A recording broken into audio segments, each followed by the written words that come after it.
শীতকালীন সব সবজি দিয়ে মাছের ঝোল একদম সাধারণ বাঙালি রান্না, অথচ এত সুন্দর খেতে লাগে। যে কোনো একটা জ্যান্ত মাছ দিয়েই এই ঝোল করা যায়। এর জন্য কিছুই না, শীতকালীন যে সমস্ত সবজিগুলো রয়েছে সেগুলো কেটে নিতে হবে। আমি নিয়েছি আলু, বেগুন, ফুলকপি, টমেটো, এগুলো। মাছটাকে ভেজে নিয়ে সবজিগুলোকে ভেজে তুলে রেখেছি, সাথে বড়িও ভেজে তুলে রেখেছি। জল ফুটতে দিয়েছি, তেলের মধ্যে আদা, কাঁচা লঙ্কা আর টমেটোটা দিয়ে একটু জল দিয়ে ওটাকে কষিয়ে নিয়েছি।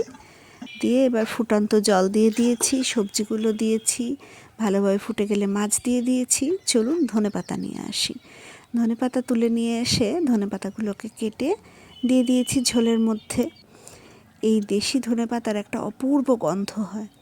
ব্যাস রেডি আমাদের মাছের ঝোল। এবার গরম ভাতে যে কী অপূর্ব খেতে লাগে সে বলার মতো নয়। অবশ্যই ট্রাই করে দেখবেন। কিন্তু আমি জানি এটা যে কোনো সাধারণ বাঙালি ঘরেই হয়ে থাকে, তবুও আমি দেখালাম।